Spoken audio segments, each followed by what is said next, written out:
And amid claims by China that it has brought the coronavirus pandemic under control and achieved victory over the virus, mainland China has in the past week seen the number of daily cases jump to an over 10-month high, and the country continues to battle a surge in local infections. Also, in a bizarre incident, coronavirus was found on ice cream produced in eastern China. This prompted the authorities to recall cartons from the same batch and increase testing around that area. The government said that the ingredients included New Zealand milk powder and whey powder from Ukraine. Experts are now fearing a second wave of the pandemic in the country, and a total of 109 cases were reported on January 17th.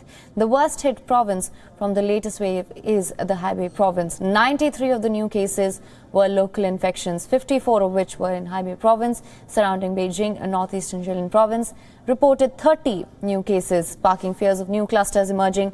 And this despite increased testing and other virus curbs aimed at preventing another wave of infections in the country.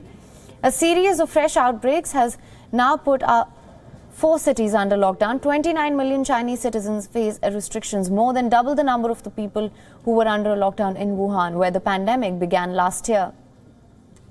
The city of Guangzhou in Chian province, which has a population of around 1 million people, has imposed a strict lockdown. It has shut all shops but essential stores, and it said in a notice that it is strictly forbidden for anyone to go out unless they are scheduled to get a COVID-19 test at a designated site. Ahead of the Chinese Lunar New Year, the new travel restrictions are in place in Beijing, where travelers from abroad will require to undergo health monitoring for 7 additional days following 21 days of medical observation. Mainland China continues to blame foreign forces for the recent spike of the virus and says that it's becoming harder to fight the recent infections, which are spreading at a faster pace.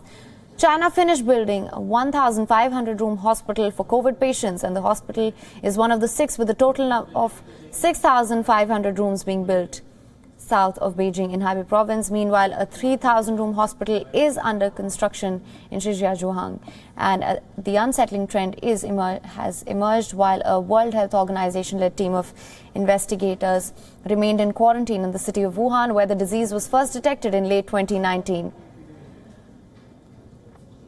The team now aims to investigate the origins of the pandemic that has killed over 2 million people worldwide. WION is now available in your country. Download the app now. Get all the news on the move.